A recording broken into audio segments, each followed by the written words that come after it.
Tijuana, na década de 80, não era apenas uma simples cidade de fronteira.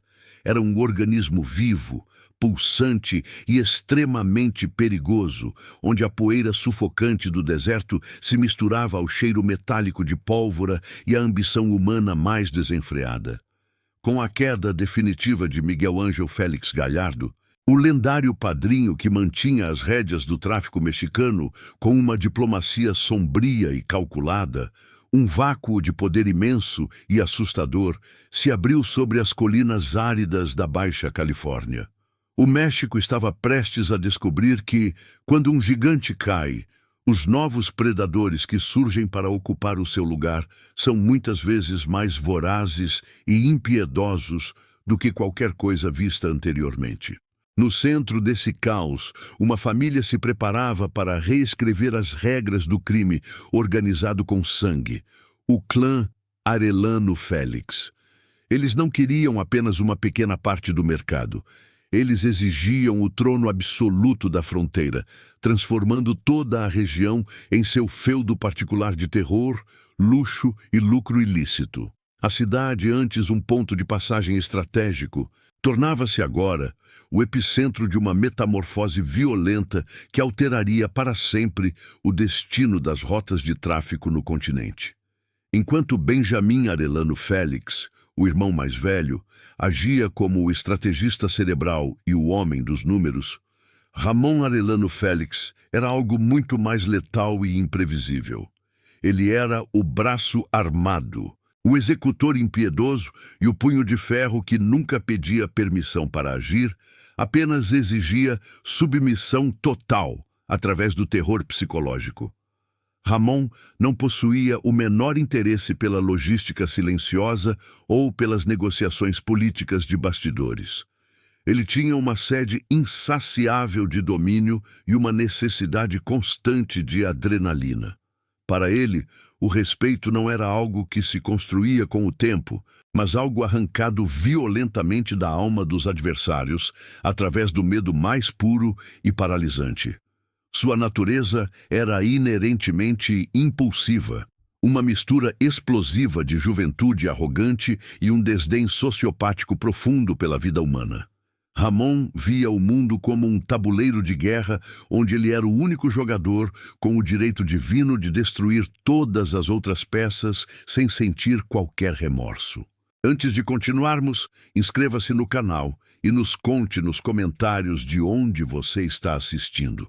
A dinâmica interna do clã era sustentada por uma lealdade familiar inabalável, mas Ramon era o motor incansável que impulsionava a agressividade desmedida do grupo. Em reuniões secretas, longe dos olhares curiosos, um pacto de sangue sagrado foi selado entre os irmãos. Eles decidiram solenemente que a rota de Tijuana, a joia da coroa para o envio de narcóticos para os Estados Unidos, seria propriedade exclusiva da família Arellano Félix, custasse o que custasse. Não haveria partilha de território, nem o pagamento de tributos a outros barões da droga que tentassem se aproximar. Ramon assumiu com entusiasmo a responsabilidade de garantir que essa mensagem de autoridade absoluta fosse ouvida em cada beco escuro da cidade e em cada delegacia corrupta. Ele se tornou o executor implacável dos interesses da família, alguém que transformava ordens verbais em sentenças de morte imediatas, garantindo que o nome da família fosse pronunciado apenas em sussurros de pavor absoluto por todos aqueles que cruzavam seu caminho. O que tornava Ramon ainda mais perigoso era sua capacidade de recrutar um exército pessoal único, os Narco Júniors. Ele buscava seus executores nas mansões luxuosas de Tijuana, jovens ricos e de famílias influentes que viam na violência uma forma de status. Sob o comando de Ramon, esses jovens trocaram o privilégio pela emoção sombria de participar de execuções e torturas. Eles eram leais apenas a ele, cegos pela promessa de poder e pela aura de invencibilidade que seu líder exalava. Esse grupo de elite transformou a cidade em um campo de caça particular, onde a impunidade total era garantida pelo dinheiro e pela brutalidade, criando uma nova geração de criminosos que não temiam as consequências de seus atos criminosos. O controle de Ramon sobre a cidade manifestou-se em atos de violência que desafiavam qualquer lógica ou humanidade. Ele não se contentava em delegar as mortes. Muitas vezes, ele mesmo fazia questão de puxar o gatilho, observando o brilho da vida se apagar nos olhos de suas vítimas, para reafirmar seu próprio poder sobre a existência alheia.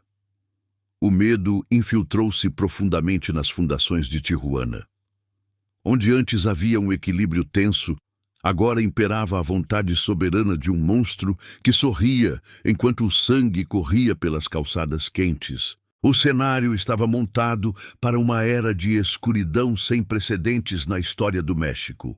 O primeiro grande ato de crueldade extrema, um massacre que sinalizou o fim definitivo das velhas regras de conduta, enviou um sinal arrepiante para todo o país. Um novo tipo de mal absoluto havia surgido e ele atendia pelo nome de Ramon Arellano Félix. A violência, que outrora era apenas uma ferramenta de negócios, tornava-se agora o cartão de visitas de um império que não aceitava nada menos do que a rendição total ou a morte. A guerra estava apenas no começo. A consolidação do poder de Ramon Arellano Félix em Tijuana trouxe consigo uma sombra inevitável e corrosiva. A colisão frontal com as ambições de um homem que se tornaria seu maior nêmesis, Joaquín El Chapo Guzmán. A rivalidade entre o cartel de Tijuana e a Federação de Sinaloa não era meramente uma disputa comercial por rotas de abastecimento. Era um choque de identidades e egos titânicos que transformaria o solo mexicano em um tabuleiro de vinganças sangrentas. Para Ramon, El Chapo e seus aliados eram vistos como rancheiros rústicos e invasores, enquanto ele se percebia como parte de uma aristocracia do crime, protegida por sua linhagem familiar e pelo exército de narco-juniors que ele mesmo moldara à sua imagem de violência e arrogância. Esse desdém profundo alimentava uma hostilidade que rapidamente escalou de insultos velados para uma guerra aberta e sem quartel, onde cada centímetro de território era disputado com a ferocidade de predadores em um espaço cada vez mais exíguo. Nesse cenário de tensão constante, Ramon Arellano Félix não se limitava a emitir ordens do conforto de seus esconderijos luxuosos. Ele assumiu, com um prazer sombrio, o papel de executor-mor da organização. Diferente de outros barões da droga que preferiam o isolamento burocrático, Ramon sentia uma necessidade quase patológica de estar presente no momento final de suas vítimas. Há relatos arrepiantes de que ele preferia pessoalmente realizar as execuções mais significativas, acreditando que o ato de tirar uma vida com as próprias mãos era a única forma genuína de manter sua reputação de invencibilidade perante seus subordinados e inimigos. Para ele, a morte era uma ferramenta de gestão e uma expressão de arte macabra, um espetáculo de poder que deveria ser testemunhado para que o medo se infiltrasse como veneno na espinha dorsal de qualquer um que ousasse desafiar o clã Arellano Félix. Essa sede de sangue pessoal elevou sua figura a um status quase mitológico de terror nas ruas de Tijuana. O ápice inicial dessa inimizade mortal ocorreu em novembro de 1992, na paradisíaca Puerto Vallarta. Ramon e seu irmão Benjamin estavam relaxando na exclusiva discoteca Christine, rodeados por seu círculo de proteção, quando o destino e a audácia de Sinaloa bateram à porta de forma explosiva. Em um ataque cinematográfico e coordenado, homens leais ao Chapo Guzmán, disfarçados de agentes policiais, invadiram o local disparando fuzis automáticos, transformando a pista de dança em um cenário de carnificina.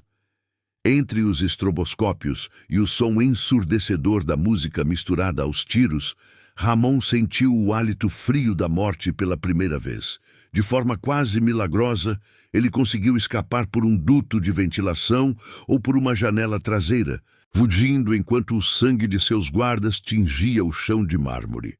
A humilhação de ter sido quase caçado em um momento de lazer gerou um juramento de vingança que mergulharia o México em uma espiral de violência ainda mais profunda e descontrolada. A partir desse evento, Tijuana foi transformada definitivamente em uma zona de guerra urbana, onde o conceito de paz se tornou uma memória distante. Ramon ordenou uma ofensiva total, e a cidade começou a exibir os sinais grotescos dessa escalada de tensão. Corpos pendurados em pontes com mensagens de terror, conhecidas como mantas, que serviam de aviso direto à Federação de Sinaloa. A crueldade tornou-se a linguagem oficial de comunicação entre os cartéis. Enquanto isso, Ramon vivia o estilo de vida de um fantasma dourado. Ele conciliava festas em coberturas luxuosas e carros esportivos de última geração, com a paranoia constante de ser caçado por assassinos rivais ou pela lei. Ele nunca dormia 2 vezes no mesmo lugar. Seus movimentos eram protegidos por anéis de segurança concêntricos, formados por jovens que viam nele um ídolo sombrio, mas o isolamento começava a cobrar seu preço na forma de uma desconfiança aguda que beirava a loucura. A vida de luxo de Ramon era agora uma prisão de ouro, onde cada garrafa de champanhe aberta podia conter o sabor da traição e cada sombra no jardim era um potencial atirador. Ele se tornou um mestre dos disfarces e da contra-inteligência, movimentando-se pelas sombras de um império que ele mesmo construíra sobre cadáveres. No entanto, o desejo de eliminar definitivamente a liderança de Sinaloa não era apenas uma estratégia de negócios, mas uma obsessão pessoal que consumia seus dias. Ele sabia que enquanto El Chapo estivesse vivo e respirando, o trono de Tijuana nunca estaria totalmente seguro. Com o coração endurecido pelo ódio e a mente focada na destruição total de seus oponentes, Ramon começou a articular um golpe final, uma operação de tamanha audácia que visava decapitar a liderança de Sinaloa de uma vez por todas. O plano estava sendo traçado com precisão cirúrgica, e o próximo encontro entre os titãs do crime mudaria para sempre a história do México, deixando um rastro de sangue que chegaria aos portões da igreja e do Estado. O planejamento meticuloso de Ramon Arellano Félix para decapitar a liderança de Sinaloa convergiu para um ponto geográfico específico no dia 24 de maio de 1993, o Aeroporto Internacional de Guadalajara. Ramon, movido por uma fúria fria e uma sede de vingança que não conhecia limites, liderava pessoalmente um esquadrão de seus mais letais atiradores, homens treinados para não hesitar diante do caos. Eles estavam à caça de Joaquim El Chapo Guzmán, que, segundo fontes do cartel, estaria no terminal para uma viagem. O sol escaldante da tarde de Guadalajara refletia no asfalto do estacionamento, onde a tensão era quase palpável. Uma eletricidade estática que precedia a tempestade de chumbo. Quando os homens de Tijuana avistaram um luxuoso Mercury Grand Marquis branco estacionando, a ordem de fogo foi imediata e absolutamente impiedosa. Para Ramon e seus sicários, aquele veículo era o alvo perfeito, o casulo de metal que abrigava seu maior inimigo. O que se seguiu foi um caos dantesco que mancharia a história do México com o sangue da inocência e do sagrado. Rajadas de fuzis AK-47 cortaram o ar de forma ensurdecedora, estilhaçando vidros e perfurando a lataria do carro branco com uma precisão brutal que não deixava margem para sobreviventes. No entanto, quando a poeira baixou e os gritos de pânico dos viajantes horrorizados ecoaram pelo saguão, a realidade revelou um erro catastrófico. Dentro do veículo, Crivado por 14 disparos a queima-roupa, não estava El Chapo Guzmán, mas sim o cardeal Juan Jesus Posadas Ocampo, a segunda autoridade eclesiástica mais importante do país e um homem profundamente respeitado por milhões de fiéis. O líder espiritual, vestido com suas vestes clericais e portando um crucifixo de ouro no peito, jazia morto no banco de trás, vítima colateral de uma guerra que ele nunca escolheu lutar. A morte do cardeal enviou ondas de choque que atravessaram o oceano, chegando ao Vaticano e provocando uma indignação nacional sem precedentes que exigia justiça imediata e severa. O governo mexicano, frequentemente acusado de inércia diante do poder crescente dos cartéis, viu-se subitamente contra a parede, sem espaço para manobras políticas. A pressão internacional, especialmente vinda dos Estados Unidos e da Santa Sé, exigia uma resposta devastadora e exemplar. A morte de Posadas Ocampo não era apenas mais um número na triste estatística da violência do narcotráfico. Era um ataque frontal ao coração moral e religioso da nação. Uma verdadeira caça às bruxas foi desencadeada pelas agências federais com ordens expressas de captura ou eliminação. Ramón Arellano Félix, antes um fantasma que operava nas sombras de Tijuana, tornou-se oficialmente o inimigo público número 1 do país. O Exército e a Polícia Federal iniciaram operações de busca em larga escala, fechando estradas interestaduais e revirando cada esconderijo conhecido do clã Arellano Félix em busca de qualquer rastro do assassino impulsivo. Enquanto o cerco se fechava com uma intensidade sufocante, a estrutura interna da família começou a sofrer fissuras profundas e dolorosas. Benjamim e os outros irmãos foram forçados a se isolar completamente, vendo seus canais de comunicação serem monitorados por satélites e seus ativos financeiros congelados por investigações internacionais. Ramón, no entanto, demonstrou uma habilidade quase sobrenatural de evasão, fruto de anos de paranoia e treinamento em contra-inteligência. Enquanto seus irmãos eram gradualmente isolados ou empurrados para o exílio interno, ele mergulhou na obscuridade profunda, transformando-se em uma sombra móvel que desafiava a lógica da perseguição policial. Ele abandonou os comboios de carros luxuosos e a ostentação habitual de seus protegidos, os narco-juniors, adotando uma vida de fugitivo solitário e silencioso, movendo-se entre casas seguras nos subúrbios e mudando sua aparência física constantemente para evitar ser reconhecido. A notoriedade de Ramón cruzou a fronteira de forma definitiva quando o FBI o incluiu oficialmente em sua lista dos 10 criminosos mais procurados do mundo, um título reservado apenas aos mais perigosos vilões globais. Seu rosto, com o olhar frio e desafiador, estampava cartazes de procura-se em milhares de agências de correio de San Diego a Nova York, oferecendo recompensas milionárias por qualquer informação que levasse à sua captura. Ele era agora uma prioridade de segurança nacional para duas nações poderosas, um alvo marcado por uma cruz de sangue que ele mesmo havia desenhado no estacionamento do aeroporto. Contudo, enganava-se quem pensava que Ramón passaria o resto de seus dias acuado em um porão escuro, temendo a luz do dia. Mesmo sendo o homem mais caçado do continente, seu espírito arrogante e sua necessidade patológica de reafirmação não permitiam que ele aceitasse o papel de vítima ou de perdedor solitário. Nas sombras de sua fuga desesperada, uma ideia audaciosa e perversa começou a germinar em sua mente obsessiva. Ele não queria apenas sobreviver ao cerco, ele queria recuperar o controle total do império, humilhar seus perseguidores e provar ao mundo que ainda era o predador alfa das ruas mexicanas.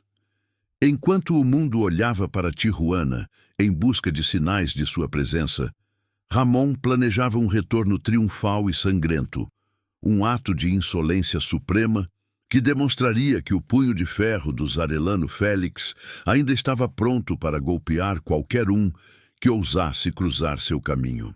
A solidão no topo do império era um peso que Ramon Arellano Félix não previra quando assumiu o papel de carrasco definitivo da família. Escondido em casas seguras que mais pareciam prisões douradas, o homem que outrora desfilava com impunidade pelas ruas de Tijuana agora vivia sob a luz bruxuleante de velas ou lâmpadas fracas, evitando qualquer sinal que pudesse atrair a atenção dos satélites americanos ou dos informantes mexicanos.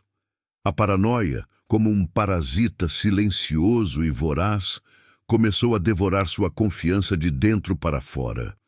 Cada sussurro nos corredores, cada olhar demorado de um de seus guarda-costas mais leais, tornava-se uma sentença de morte potencial em sua mente distorcida pela pressão constante de ser o alvo principal de duas nações.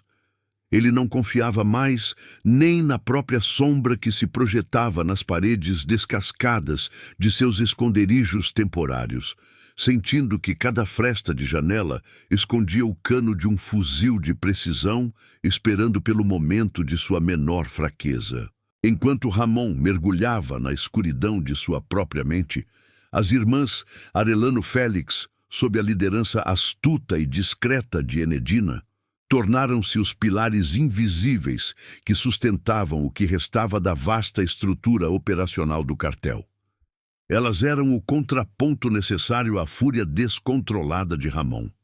Enquanto ele era o punho que golpeava e o rosto que o mundo temia nos cartazes de recompensa, as irmãs eram o cérebro que lavava centenas de milhões de dólares e garantia que a logística do tráfico não colapsasse sob o peso esmagador da perseguição federal. Elas moviam peças em um tabuleiro financeiro global com a precisão de cirurgiãs, camuflando lucros em empresas de fachada e propriedades aparentemente legítimas por todo o país, garantindo que o irmão mais violento pudesse continuar sua existência errante, com todos os recursos necessários à disposição, mesmo que ele não pudesse desfrutar de nada disso abertamente nas ruas que antes dominava. A brutalidade de Ramon, longe de diminuir com o isolamento, atingiu novos patamares de crueldade absoluta. Dentro do cartel de Tijuana, o clima era de terror constante. Qualquer sombra de suspeita de traição era respondida com métodos de tortura e execução que faziam até os mais veteranos sicários desviarem o olhar em sinal de horror profundo. Ramon punia a deslealdade, real ou imaginária, com uma ferocidade que visava não apenas eliminar o suposto traidor, mas apagar qualquer rastro de sua memória da face da terra. Ironicamente, este mesmo carrasco implacável que ordenava massacres sem pestanejar, via-se mergulhado em um conflito interno que o corroía silenciosamente. Em seus raros momentos de silêncio e introspecção forçada, ele se imaginava como o grande protetor do clã, um herói trágico e incompreendido que sacrificava sua própria paz de espírito e liberdade pela glória e sobrevivência dos Arellano Félix. Contudo, o rastro de destruição e morte que ele deixava pelo caminho contava uma história muito diferente, uma crônica amarga de milhares de órfãos e viúvas cujas vidas foram despedaçadas pela sua busca incessante por poder e respeito através do medo. Do outro lado da fronteira, a obsessão de um agente veterano da DEA tornava-se o espelho perfeito da paranoia de Ramon. Para esses caçadores incansáveis, entender a mente do líder de Tijuana era mais do que um dever profissional. Era uma missão de vida que consumia casamentos e carreiras inteiras.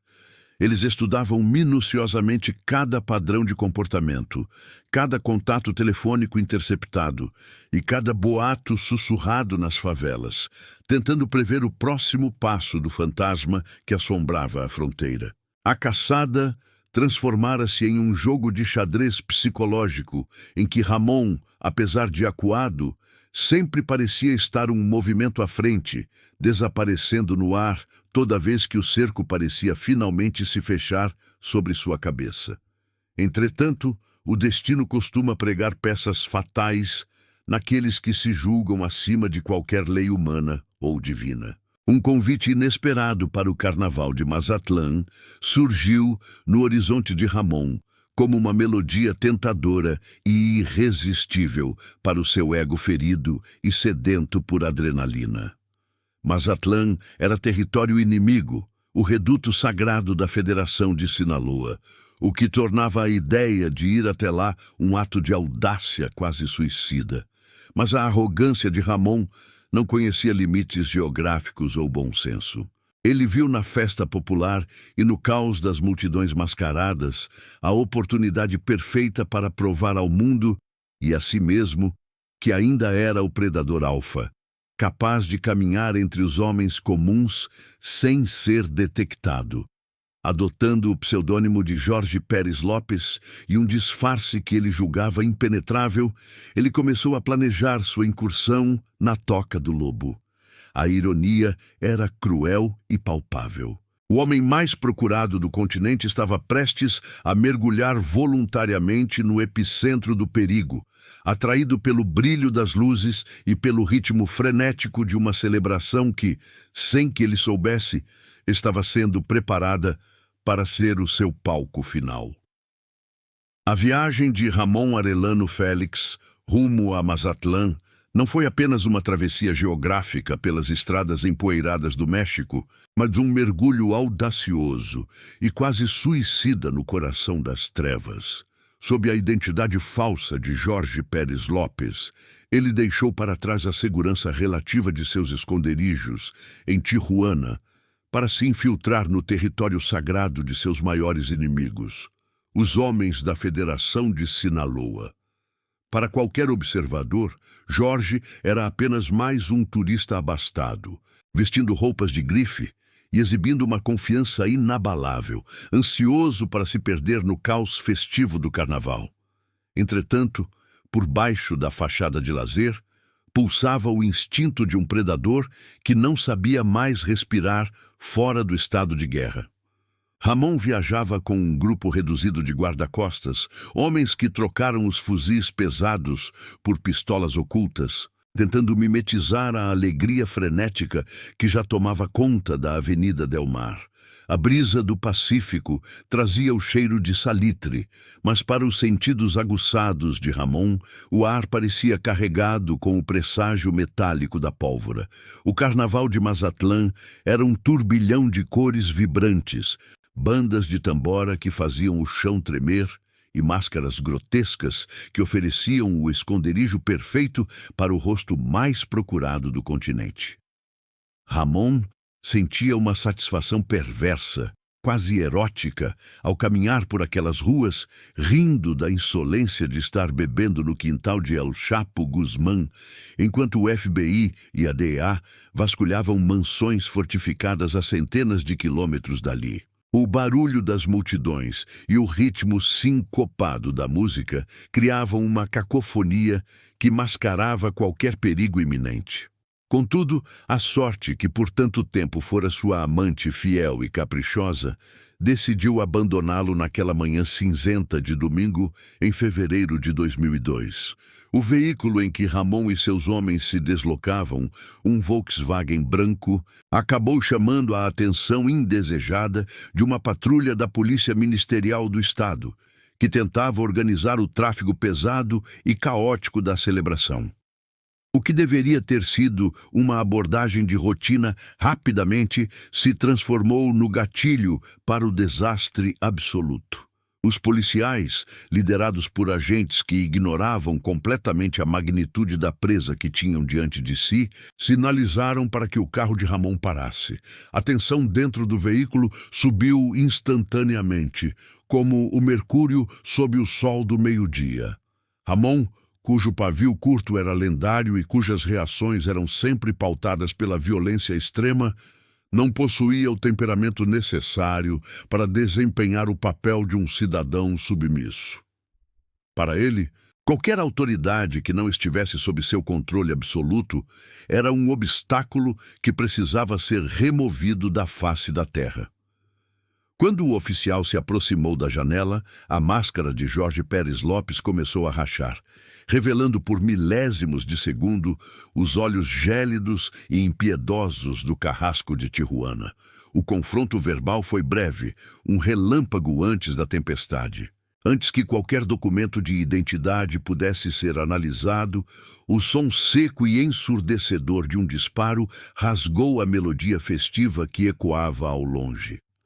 A Avenida Del Mar, em questão de segundos, transformou-se de um palco de alegria em um corredor de morte e desespero. Civis vestidos com fantasias coloridas mergulharam no asfalto quente, buscando proteção atrás de quiosques e veículos, enquanto o metal dos projéteis ricocheteava nos muros e o cheiro de queimado invadia as narinas. Ramon saltou do carro com a agilidade de quem passara décadas praticando o ofício do extermínio, sacando sua arma com uma fúria cega. Ele disparou contra os policiais com o desdém de um rei que se recusa a ser detido por meros plebeus, mas o espaço aberto da avenida tornou-se sua armadilha final. No meio do fogo cruzado e do caos das sirenes, um projétil encontrou seu destino no peito de Ramon. O impacto da bala roubou-lhe o fôlego e a visão por um instante eterno. Ele cambaleou.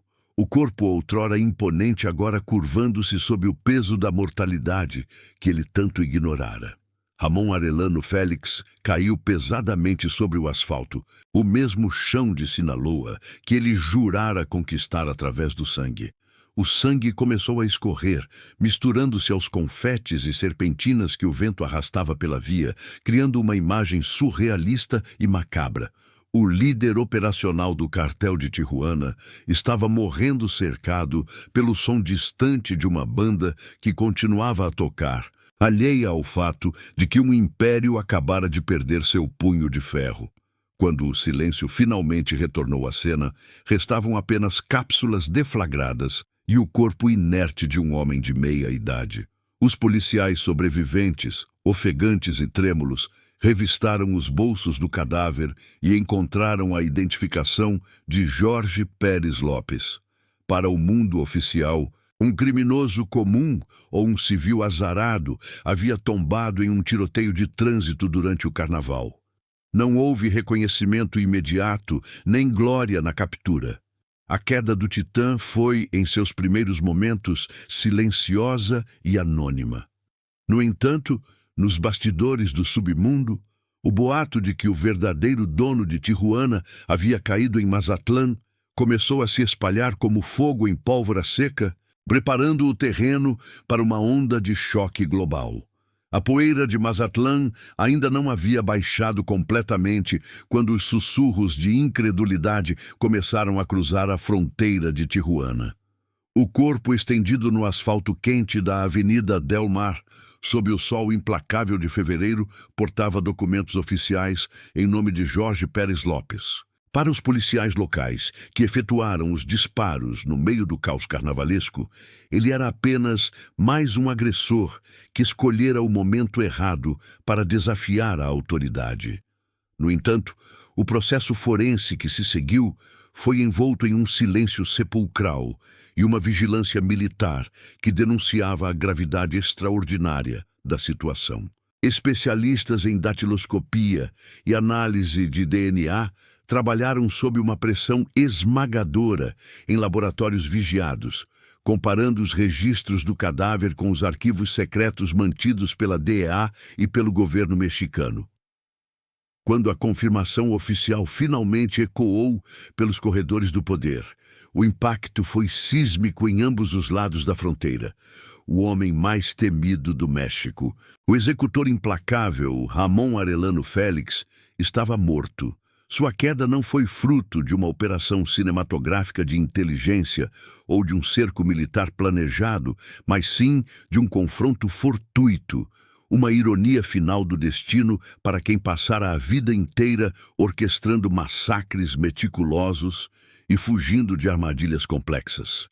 A notícia da morte de Ramon foi o golpe de misericórdia que estilhaçou permanentemente a espinha dorsal do cartel de Tijuana. Sem o seu líder operacional e principal estrategista da violência, o pilar de medo que sustentava a autoridade da família Arellano Félix desmoronou instantaneamente. O respeito absoluto que Ramon impunha através do terror transformou-se em uma vulnerabilidade escancarada. Apenas um mês após o tiroteio fatídico em Mazatlán, Benjamin Arellano Félix, o cérebro estratégico e líder político do clã, foi capturado em uma operação surpresa na cidade de Puebla, onde tentava desesperadamente reorganizar as peças de um império quebrado. A captura de Benjamin sinalizou o colapso iminente de uma dinastia que parecia intocável. Sem o equilíbrio necessário entre a astúcia política de um e a brutalidade cega do outro, o clã viu seu domínio de décadas ser retalhado por rivais e traições internas.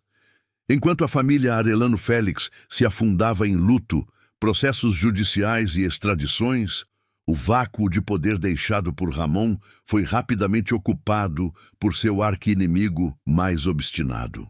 El Chapo Guzmán e a Federação de Sinaloa aproveitaram a desorientação total do cartel rival para expandir seus tentáculos sobre as rotas de tráfico, transformando a fronteira de Tijuana em um campo de batalha onde os vencedores já estavam decididos de antemão.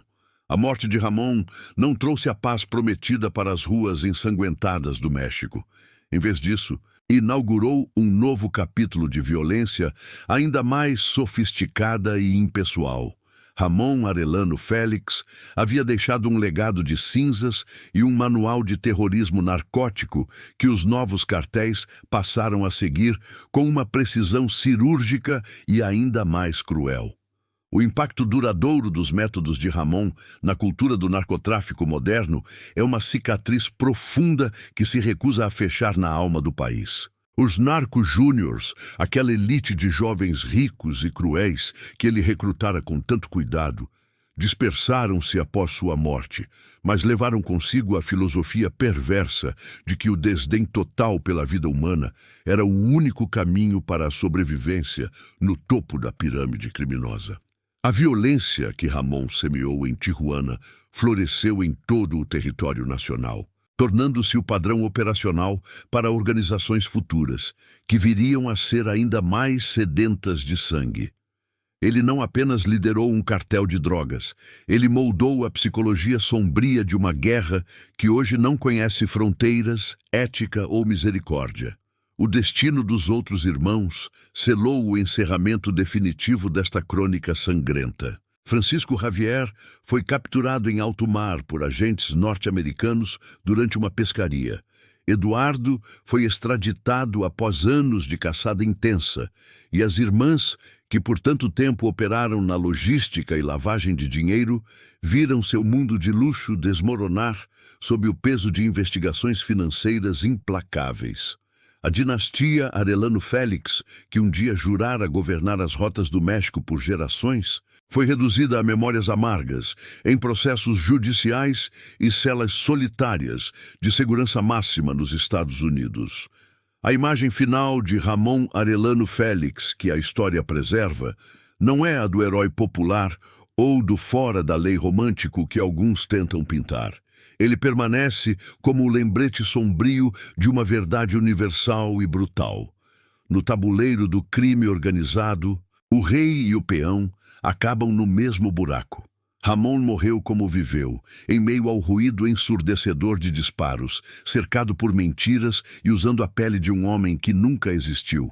Seu corpo terminou em uma gaveta fria de necrotério, provando que, no final da trilha de pólvora, não existe glória. Apenas o silêncio definitivo da sepultura. O império de Tijuana tornou-se uma sombra, um monumento de pó dedicado a um homem que acreditou ser um deus intocável, mas que sangrou e morreu como qualquer outro mortal no asfalto quente de Sinaloa.